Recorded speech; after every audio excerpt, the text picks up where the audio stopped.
আসসালামু আলাইকুম রহমতুল্লাহ। ফুটবলের সময় চলছে, তো ফুটবল নিয়ে কোনো কিছু বলার আগে একটি ভিডিও আপনাদের দেখাই। কোনো একজন বক্তা তার মসজিদে বা কোথায় মসজিদেই সম্ভবত, যেমন ভিডিওতে দেখে মনে হলো, একটি বক্তব্য দিচ্ছে। বক্তব্য কি, আগে বক্তব্য শুনুন, তারপর আমি কিছু কথা বলবো। শুনুন।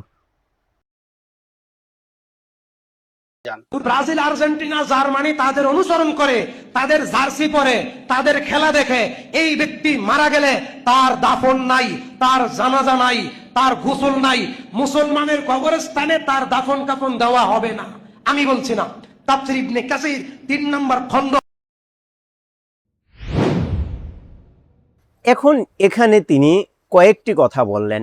এক নাম্বার, যারা ব্রাজিল এবং আর্জেন্টিনার অনুসরণ করে, এক কথা তাদের জার্সি পরে, তাদের খেলা দেখে, তাদেরকে সাপোর্ট করে, এগুলো কাজ যারা করে, তারা যদি মারা যায় তাহলে তাদেরকে তাদের কবর দেওয়া যাবে না, দাফন করা যাবে না, তাদের কাফন নেই, তাদের জানাজার নামাজ নেই। চিন্তা করেছেন কত বড় একটি বিষয় বলেছে। এখানে আমি একটু থেমে একটি বিষয় বলি, যারা বক্তব্য দেয় তাদের জন্য। আপনারা যদি বক্তা থাকেন, আপনাদের কাজ হচ্ছে বক্তব্য দেওয়া, ফতোয়াবাজি করা নয়। আমাদের বাংলাদেশের অনেক বড় এটি সমস্যা, যেই সেই যা ইচ্ছে তাই বক্তব্য এবং ফতোয়া দিয়ে চলে যায়। তাদের কাছে প্রশ্ন করার মতো লোক থাকে না। এই যে একটি বক্তব্য দিল, আসলে খেলা দেখা কেমন, এই বিষয়ের দিকে আমি যাচ্ছি না। আমি এখন এই কথা বলছি, কেউ যদি মারা যায় আর সে ফুটবল প্রেমী আছে, সে খুব ফুটবল দেখে, তাহলে কি আদৌ তার জানাজার নামাজ হবে না বা তাকে মুসলমানের কবরস্থানে দাফন করা যাবে না? এগুলো কি ঠিক না? এই যে বক্তা যে বক্তব্য দিল, পুরোপুরি ভুয়া বক্তব্য। আর এখানে যে কিতাবের রেফারেন্স দিয়েছে, আমি কিতাব খুলেও দেখিনি, খুঁজিও নি, কারণ আমার পড়া আছে কিতাব, এই ধরনের কোনো কথা নেই। আচ্ছা, সেই কিতাবে তো আবার ব্রাজিল আর আর্জেন্টিনার কথা আসারই কথা নয়। যে কিতাবের কথা বলছে, তাফসিরের কথা বলছে, কোরআনের তাফসির, ব্যাখ্যা, তো সেখানে তো ব্রাজিল এবং আর্জেন্টিনা বা ফুটবলের কথা তো আলোচনায় আসার কথা নয়। আচ্ছা, হয়তো সে এভাবে বলছে নন মুসলিমের অনুসরণ করার ব্যাপারে। তো মনে রাখবেন, কিছু অনুসরণ আছে যেগুলো নাজায়েজ হয়, গুনাহ হয়, তবে মানুষের ঈমান যায় না। অনুরূপ ফুটবলের ভিতর, ফুটবল দেখা কেমন, তো যেহেতু ফুটবলে হাফ প্যান্ট পরে থাকে মানুষ, পুরুষের হাঁটু দেখা এটা অন্য পুরুষ কিংবা নারীর জন্য, উভয়ের জন্য হারাম, এটা নাজায়েজ কাজ, এটা গুনাহের কাজ। তো এটি একটি বিষয় হলো। দ্বিতীয়, ফুটবল দেখা অনর্থক, এটা সময় অপচয় করা, তো ইসলাম সময় অপচয় করা পছন্দ করে না, এই বিষয়টি ভিন্ন। তো খুব বেশি হলে ফুটবল দেখা এবং এই দেশগুলোর সাপোর্ট করা নাজায়েজ হবে, কিছু কিছু ক্ষেত্রে হারাম হবে, কিন্তু কুফরি কোনো ক্ষেত্রে হবে না। যদি সাধারণভাবে যেগুলো সাপোর্ট করা হয় বাংলাদেশে, এগুলোতে কুফরি হবে না। আর যদি কুফরি না হয়, তাহলে অবশ্যই সে মুসলমান থাকবে যে সাপোর্ট করছে। আর ফুটবল প্রেমী যারা আছে, তারা যেহেতু মুসলমান, তো মুসলমান মারা গেলে তার জানাজার নামাজ পড়া আমাদের উপর, যারা জীবিত আছে সে এলাকার লোকজনের উপর ফরজ হয়। এখন একটি বিষয় এখানে আমি বলি, ইমামে আহলে সুন্নাত আলা হযরত রাহমাতুল্লাহি তাআলা আলাইহি সুন্দর একটি এখানে কথা বলেছেন ফাতাওয়ায়ে রাজভিয়াতে। যদি কোনো ব্যক্তি হারাম কাজ করছে, যেমন সুদ খাচ্ছে কিংবা জিনা করছে কিংবা মদ পান করছে, সে ব্যক্তি তো হারাম কাজ করলো। অনুরূপভাবে এই ফুটবলের কোনো হারাম কাজে জড়িত আছে বা জুয়া খেলছে, তো সে ব্যক্তি হারাম কাজ করছে। ব্যক্তি হারাম কাজ করলো, সে মারা গেল, সে হারাম কাজ করে মারা গেল। এখন আমাদের উপর নামাজ পড়া, তাকে দাফন করা, কাফন করা, এগুলো ছিল আমাদের জন্য ফরজ।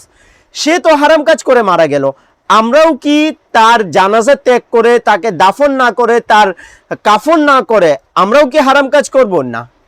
সে হারাম করেছে, তার উত্তর, তার জবাব কিয়ামতের দিন আল্লাহর কাছে সে দেবে। এখন তার জানাজার নামাজ ছেড়ে দিয়ে তাকে কাফন দাফন না করে আমরাও কি গুনাহগার হব? না। এটা বোকা ছাড়া কেউ করবে না, এটা মূর্খ ছাড়া কেউ করবে না। তো অনুরূপ এই বক্তা যা বলেছে, এরকম অনেক সিমিলার বক্তব্য আমি বাংলাদেশে কয়েকজনের কাছে শুনেছি। অনুরূপ এটা নিয়ে অনেক বাড়াবাড়ি অনেকে করে। তো মনে রাখবেন, ফুটবল দেখা এবং খেলার বিষয়ে যা আমি একটু আগে বললাম, সেই বিষয়গুলো হবে। তবে এখানে একেবারে কেউ কুফরি করে নিচ্ছে এবং সে অবশ্যই জাহান্নামে যাবে, এগুলো বলার কারো অধিকার নেই। হ্যাঁ, অবশ্যই ফজরের নামাজের সময়গুলো আপনাকে ঠিক রাখতে হবে। এরপর অন্য কোনো খেলা, ফুটবল যদি কেউ খেলে এবং হাঁটু ঢেকে রেখেছে, মানে যা পর্দা আছে পুরুষের জন্য ততটুকু যদি পর্দা করে রাখে তাহলে খুব ভালো। এটা কেননা ফুটবল খেলার মাধ্যমে মানুষের শারীরিক ব্যায়াম হচ্ছে, খেলার ক্ষেত্রে বলছি আমি, দেখার ক্ষেত্রে না। তো খেলার জন্য সব শর্ত যদি শরীয়তের সেখানে লঙ্ঘন না করা হয় আর মেনে চলা হয় তাহলে খেলতে পারে। অনুরূপ ক্রিকেট খেলতে পারে বা অন্যান্য যেগুলো খেলা আছে। তবে অবশ্যই খেলার ক্ষেত্রে টাকা দিয়ে বাজি খেলা যাবে না। টাকা দিয়ে এক পক্ষ টাকা দিচ্ছে, আরেক পক্ষ টাকা দিলেও কোনো এক পক্ষ যদি জয়লাভ করে সে টাকা নিয়ে যাবে, এগুলো করা জুয়া, এই কাজ থেকে বেঁচে থাকতে হবে। তাছাড়া এমনি সাধারণভাবে এত বড় হুকুম নেই, তো ফতোয়াবাজি খুব বেশি আমাদের বাংলাদেশের মানুষ করে। আর আমি বক্তা সমাজকে, আলেম সমাজকে একটি কথা বলি, আমাদের সমাজের ছেলেরা এই যে ফুটবল দেখছে এটা নিয়ে এত বেশি আপনারা বাড়িয়ে দিচ্ছেন কথা। আচ্ছা একবার আমাকে বলুন তো, ছেলেগুলো রাতে ফোনে কি কি কাজ করে, মেয়েদের সাথে কথা বলে, প্রেমের নামে কি কি বা করে যাচ্ছে, এগুলো নিয়ে কখনো আপনারা বক্তব্য দিচ্ছেন না কেন? ছেলেরা নামাজ পড়ছে না, সাধারণভাবে এগুলো নিয়ে তো কেন আপনাদের কোনো বক্তব্য থাকে না? স্বামী স্ত্রী তালাক হয়ে যাচ্ছে, তারপর আবার তারা উভয়ে একসাথে সময় কাটাচ্ছে, এগুলো নিয়ে তো কখনো আপনাদের বক্তব্য আসে না সহজে।